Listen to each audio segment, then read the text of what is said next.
Stop trying to fight and deny and suppress your humanness for the sake of spiritual enlightenment, because that is what is perpetuating you in your own suffering. And I know this all too well, like the back of my hand. Okay, I know that when we have a spiritual awakening and we wake up to our own innate wisdom, and we wake up to the fact that our body knows how to heal itself, and we enter this whole new world of spirituality and new age spirituality, which is a different conversation, because for me, what I like to talk about is decolonized spirituality. Okay, do not trust colonized new age spirituality, because that is entangled with white supremacy, capitalism, and if anything, these people are not on your side. Okay, but that's a whole different conversation that I will maybe make another video about, whatever. But you are here for a reason. Okay, you are here to grow and to learn lessons. Your soul incarnated, choosing the life that you are living right now to grow and to learn the lessons. And the way that it does that is through the human experience, is through our emotions and our thoughts, and remembering who we are and learning to work with our body and not against our body. But when we are fighting our humanness, we are working against our body, and we are further dysregulating ourselves. We are further perpetuating these beliefs of that there is something inherently wrong with us, that we are unworthy, that the feelings and the thoughts that we experience that are intrinsic with being a human being are inherently wrong. And a lot of us try to escape the human experience because we feel so much pain and suffering, and so we want to continue to run away from ourselves. And for the sake of spirituality, we want to bypass our human experience for the sake of our enlightenment. But you do not become enlightened by ignoring and by trying to escape who you are in your humanness. Okay, I understand that with being human, there's a lot of pain. And I know for me personally, I've been through a lot of in my life. And there are times when I fear and anticipate my mom dying. Like, death is obviously an inevitable part of life. It's something that we're all guaranteed, we're all promised, not even just humans. Any animal, any living thing that is alive, has been alive, will die, or has died, right? And so there's a part of me that's, trying to prepare for that moment, trying to if I prepare for it, then it won't be as painful. If I prepare for it, then I'll be able to handle it better. But the thing about, grief and handling a loss that you feel like you will not be able to handle is that, yeah, I will experience the pain. It will be a very painful thing that I will experience. And, when we anticipate for the worst, we prepare for the worst because we think that that version of us will not know how to handle it. We don't trust that that future version of us will have the tools or the support system. And so many of us prepare for things like these because we have experienced traumatic events where we learned that we don't have the tools to handle it. We learned to suppress it, and we didn't have a support system to help us move through those heavy emotions. And so that's just like that fear mind that is simply just trying to keep us safe, and is assuming the same thing will happen from past experiences, right? And so a part of me is trying to figure out, lessen that pain, try to move past it, try to approach it from a way where it won't be as painful, and I'm approaching it from a place of not really fully trusting myself that I'll be able to handle it. And the thing about that is that no matter how much you try to prepare for the worst, nothing is certain, nothing is promised.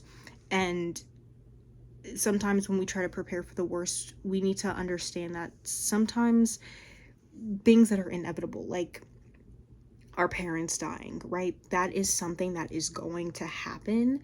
And as much as we try to gain control, we have to accept that we don't have control over these things, and to learn to trust that you will be able to handle it, that you will have the tools. And a lot of the time, like, we think that if I just suppress it, if I just ignore the emotions, that's how I'm going to be able to handle it. But the way that you handle it is actually allowing yourself to feel that pain, those emotions. And that was just something that I've been going through, because I've lost 2 grandparents in my life so far, and it hasn't been easy. But the thing is, like, that version of me versus me now is that I've grown so much in my life. I have gained so many tools. I have learned so much about myself on such a deep level. And so, you know, I'm different. Things are different now. And I do have the tools. I do have a support system. And, you know, part of us, we think that because we're so used to isolating ourselves when we have heavy emotions, we expect that we aren't going to have a support system because deep down we already know that we're going to isolate ourselves in those moments. We're not going to allow ourselves to lean on other people, because leaning on other people is something that we learned that is not safe, or that, you know, leaning on other people isn't really an option available to us. So we just become hyper independent and we isolate ourselves and we suppress and we numb and we find ways to cope with the pain, because sometimes it's just too much to handle. And part of being a human is experiencing emotions that do feel and can be too much to handle. But that's a part of being humans, that you learn how to handle it, and you don't have to learn to handle it on your own. There's so many people, so many resources, community that you can lean on, that you can reach out to help you process and to help you cope. And a part of being a human being, like, the human experience is painful, but it's also very beautiful. And when we allow ourselves to feel the depths of our pain, we also feel the depths of beauty and love.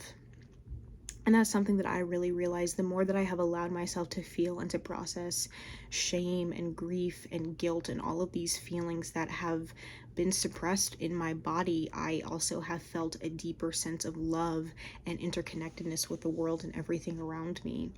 And when we try to bypass our human experience for the sake of enlightenment, we are robbing ourselves of actually being able to extract the medicine from the lessons that we are meant to learn in this lifetime, so we can help other people and guide other people to be able to work through their humanness, their human emotions, any issues or any problems that they're facing in their human life in reality, and be able to provide them that medicine that is, in a way, a light at the end of the tunnel for other people. But if you are not willing to go through that darkness within being a human being, you're not really doing what it is that you're meant to do here on this earth. And granted, not everybody is meant to walk this path, so take what resonates and leave what doesn't.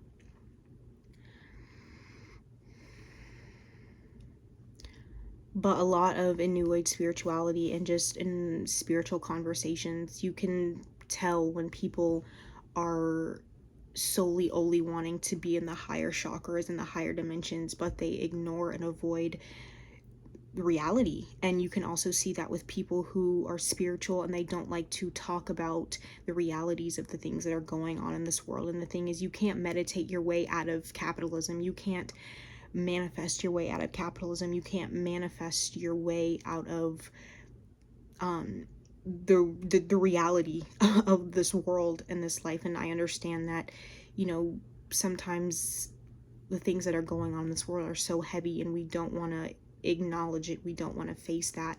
But the realities of what happens in this world is also a reflection of the collective consciousness, is the human consciousness, right?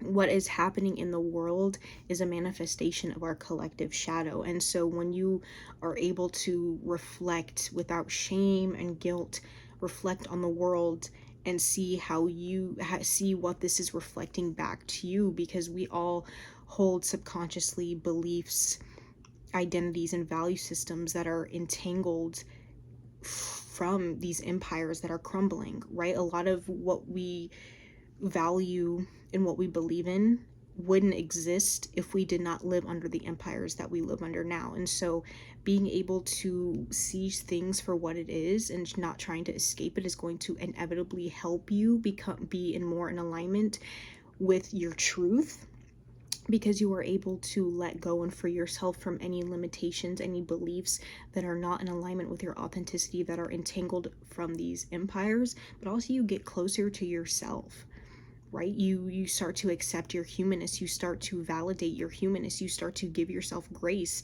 because sometimes with being a human there are physical limitations, right? I mean, obviously we are limitless beings, but we are also in a meat suit. And you cannot manifest your way out of a meat suit, babe. You cannot manifest your way out of your body. You know, I mean, if we were not meant to have a human experience, we wouldn't be. We would be dead, or we would just be the spirit, right? And we are physical manifestations of God, of divine unconditional love. And a part of remembering that is doing the work and facing your shadow, integrating your shadow to remember who you are, and to integrate your truth, is to remember your truth and to also share and spread that message of your truth. And when you deny and reject your humanness, you're operating from shame. You're rejecting who you are. You're rejecting a physical aspect of who you are, because you are here in this world because you are the universe experiencing you. You are the universe experiencing yourself in physical form. So when you reject yourself, you're also rejecting an aspect of your spirit, of your soul. And we also live in a culture that dehumanizes our emotions, that tells people that you're too emotional if you feel this, or that you should suppress it, that you should numb it, that you should use drugs and alcohol and all of these vices. And there's not really any healthy examples or healthy outlets on how to actually process your emotions. I mean, obviously with self-help and wellness and therapy and, you know, people having spiritual awakenings and healing talk, I definitely feel like it's becoming more mainstream, which is great. I love to see it, but there's also a lot of deconstructing that we need to do within these conversations, because like I said at the beginning, a lot of these conversations are entangled with colonization, and it's so important that we decolonize our mind, that we decolonize our relationship with ourselves and our relationship with how we relate to each other and the planet. But our emotions are what makes us human. Our emotions is what makes us sense. Like, a part of our emotions are our senses. We feel things. Our senses are why we feel things, are why we perceive things. Our emotions are why we feel deeply, and that's not just pain. That's also love. That's also, you know, when you step outside and you're in nature and you feel that love, and that just love consumes you, and you just feel so grateful to be here. That is a part of being a human being. And when you are in spirit form only, you are not able to experience this world and the beauty of this world. And that's also part of why we're here, is we are here to experience Earth and the beauty of Earth and the beauty of Mother Earth and what Mother Earth is providing. Mother Earth just being herself unapologetically, and it's just a reflection and an invitation on how we can be ourselves unapologetically. And so I just really wanted to make this video because I know I catch myself rejecting and shaming myself for my human aspects.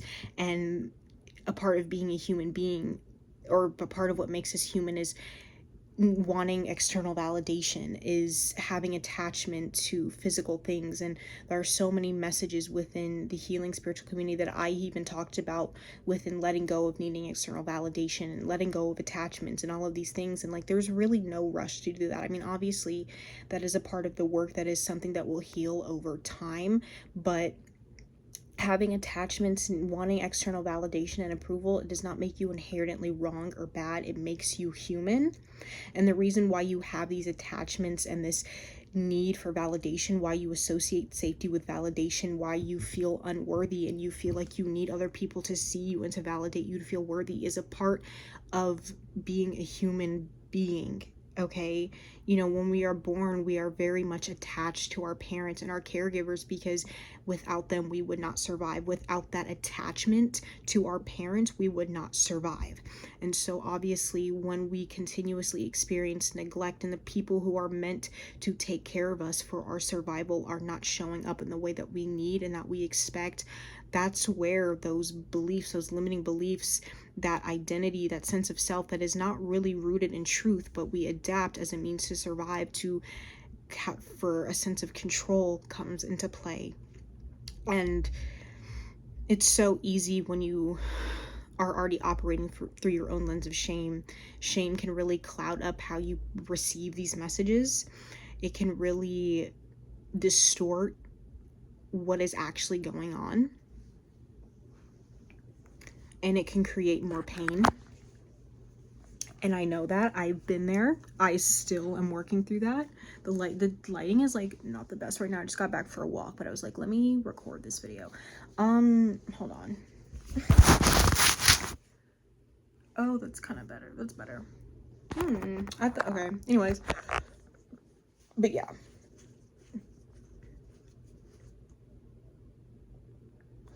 And I also think that the why we reject our humanness so much is because of Christianity, and Christianity has affected all of us. Like, I grew up going to church, but I wasn't like, I did not grow up in like the cult of Christianity.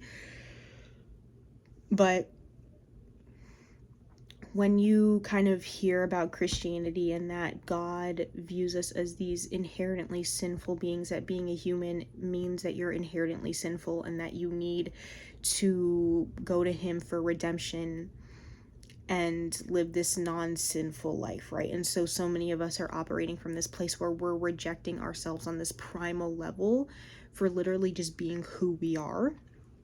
And we think that because there are certain aspects that we have certain desires, that we think certain things that makes us bad and wrong, and that we need somebody's approval and forgiveness in order for us to forgive ourselves. And it very much creates societies of people who give their power away and are operating from so much shame and guilt, and for such unnecessary reasons. It's actually really sad when you think about how much like colonization and Christianity has just distorted our minds and our nervous systems, and has calibrated our nervous systems and our DNAs on such a level where we are so disconnected from unconditional love, where we are so disconnected to ourselves and our own personal power. But that is obviously by design, for control and to keep us submitted, because obviously when you have societies of people operating from these beliefs and from this energy, people are easier to control and manipulate. People are more susceptible to submitting, because they want to be viewed as good, and so they're going to do whatever it takes for and to chase whatever they are looking for, which is forgiveness, which is love. They're going to chase that, they're going to chase what they think is going to give them that love that they so desperately seek, but they don't really know, or they haven't learned, that they haven't really realized that you can start to love yourself from within, that you don't have to continue to follow this thing that is actually not making you feel good about yourself. Like, when you're really honest with yourself, does being a Christian really make you feel good about yourself? But that's a whole different conversation, babe. Like, this is not what this video is about. But it's also just like, I feel like it's definitely is relevant in terms of just like people rejecting their humanness. And like I said, I grew up as a Christian. I believed in like the Christian God. My family were Christians, but we weren't like diehard Christians or anything like that. Like, it was just a very just not super religious. And for me, I still definitely believe in God, but not the Christian colonized God, babe. Like, my God is an unconditionally loving God that I choose to feel safe with, that I feel like loves me no matter what, and if anything is just encouraging me to be my most unapologetic self, and is guiding me back home to the truth of who I am, and reminds me every day that I am God incarnated, and so are you, and so is literally everything. And we reject our ego too. We think that we need to kill our ego, or that we need to death to our ego. But our ego is what makes us an individual. Our ego is what gives us the desire and the drive to make our dreams, to make our soul calling a reality. You know what I mean? Like, our humanness and our ego is to thank for our own individuality, and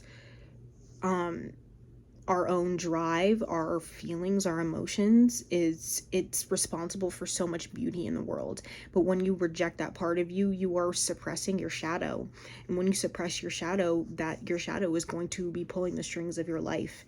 And I feel like a part of rejecting your humanness is also an aspect of your shadow pulling the strings in your life that you have not become consciously aware of yet, that is being suppressed in your subconscious. But yeah, that's all I have for today. I hope that you know, this open your eyes and your heart up more to yourself and being able to accept and love all aspects of you on a deeper primal level, because a part of this experience is to learn to love and accept yourself, even if you know you have flaws, even if who you are falls out of the status quo and what is normal and what is acceptable to colonialist, capitalist, patriarchal standards. And just know that you're not inherently sinful or inherently flawed. I mean, we are inherently flawed, but that doesn't make us sinful or bad. That just makes us human. And I feel like it's empowering to find that endearing and something more to love about ourselves rather than to try to change and to fix. And I know that's something that I'm learning literally every day of my life, is letting go of trying to change and fix myself so much and trying to be somebody that I'm not, and just allowing myself to be myself and learning that who I am innately, naturally, intrinsically is inherently valuable and worthy. And when you believe that you're worthless and you don't have value, you are going to be chasing being everything and everybody else other than you. And when I'm really honest with myself, I see how much that is playing in my life and how much it's just not working. It's not working, because you will always be redirected back home to you. But I hope this message reaches who it needs to and connects to whoever it needs to. And I will see you guys next video. Look at my outfit though. I know, it's so cute. Yeah. Like, subscribe, comment, follow me on my other social medias, Vivacious Embrace, on all of my other platforms. And if you are ready and willing to go deeper on healing your relationship with yourself, I do somatic trauma informed practices. I help and guide you through inner child healing. I have a link down below if you are interested in that type of work, if that resonates with you, if anything I said in this video resonates with you and you are just ready to allow the truth of who you are, your self-expression, to pierce through the noise of the conditioning and the shame and the outdated stories and limitations that you have carried out through your childhood, and you are ready to connect to your body for something greater than you. Because at the core of my movement, my Vivacious Embrace movement, is because I value collective liberation and freedom for all people. And as the empires we once knew crumble, it is so important that we connect to our bodies and establish a healthy, empowered relationship with ourselves, because these systems, these empires, have created societies of people who are disempowered and disconnected by design. And for me, no, that's not gonna fly anymore, babe. So join my movement, subscribe, check out my other videos, check out my other accounts on my other platforms. But yeah, I love you guys, and I will see you next video. Peace.